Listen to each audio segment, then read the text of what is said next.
नमस्कार, मैं हूं आपके साथ कविता थपलियाल और आप देख रहे हैं कंज्यूमर इज किंग।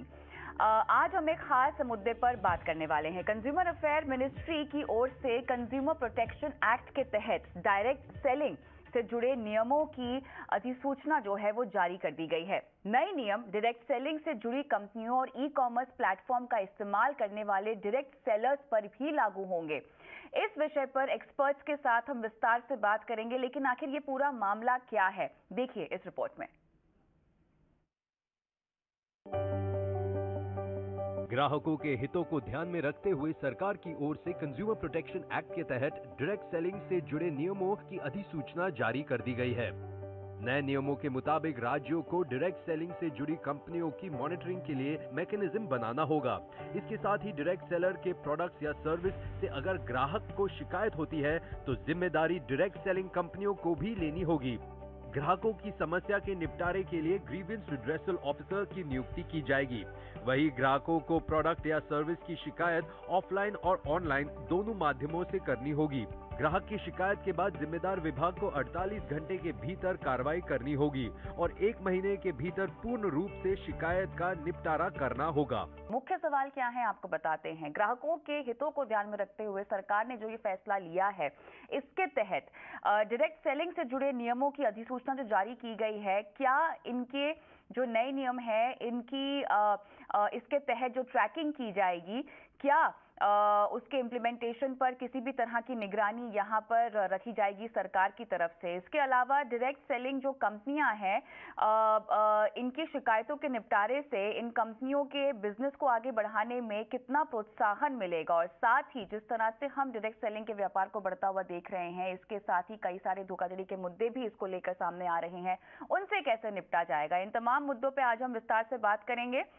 और हमारे साथ खास मेहमान भी जुड़े हुए हैं। कंज्यूमर वॉइस के मैनेजिंग एडिटर श्रीराम खन्ना है और साथ ही बिजनेस काउंसलर और direct selling expert Sonu Sharma, ये दोनों हमारे साथ जुड़े हुए हैं। आप दोनों का ही स्वागत है।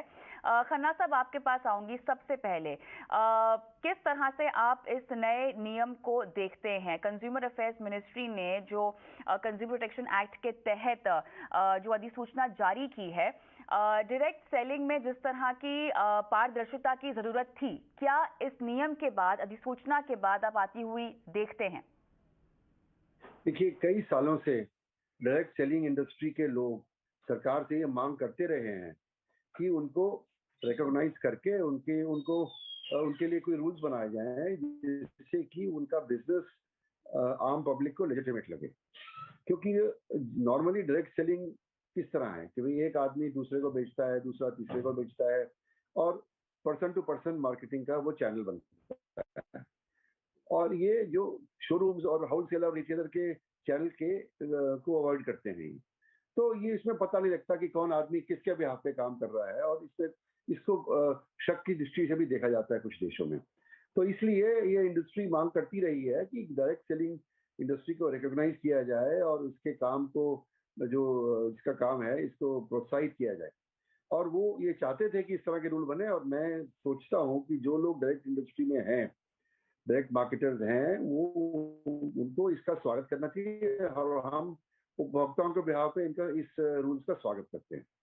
जी चलिए, आप तो कह रहे हैं कि आप इन नियमों का स्वागत करते हैं, लेकिन सोनू शर्मा जी, अगर आप मुझे सुन सकते हैं, दर्शकों को हम बताना चाहते हैं विस्तार से कि ये नए नियम क्या है और किस तरह से एक्सेप्टेंस डायरेक्ट सेलिंग को लेकर इन अधिसूचना के बावजूद आप बढ़ती हुई देख रहे हैं। मुझे आपका आवाज आ रहा है मैम?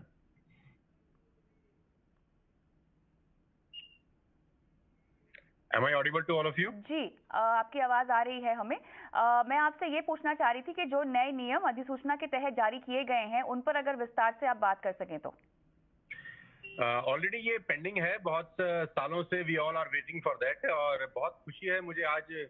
और ये सितंबर में भी इसका नोटिफिकेशन आया था और हम ड्यू था इसको, ये 1-2 महीने में आएगा ही आएगा।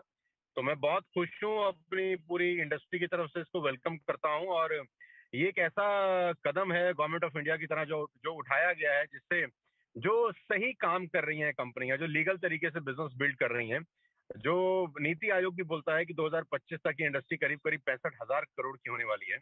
तो ये बहुत अच्छा कदम है। We all welcome this great great step है गवर्नमेंट ऑफ इंडिया, और ये ऑलरेडी बहुत पेंडिंग था बहुत सारे सालों से। और ये नहीं होने की वजह से जो अच्छा व्यक्ति है, जो अच्छे तरीके से बिजनेस कर रहा है, जो अच्छी कंपनियां अच्छे तरीके से बिजनेस कर रही हैं, उनको भी बुरे लोगों के साथ ही एक ही टेबल पर रखकर एक आम आदमी देख रहा था। अब जैसे ये रूल्स नोटिफिकेशन आए हैं, रूल्स के फॉर्म में कन्वर्ट हो जाएंगे, तो ये बहुत अच्छा स्टेप है और सारी अच्छी कंपनियों को उसको वेलकम करना चाहिए। लेकिन ये नए नियम क्या है? मेरा सवाल दरअसल आपसे ये था। बहरहाल आप खन्ना साहब, आप अगर विस्तार से नहीं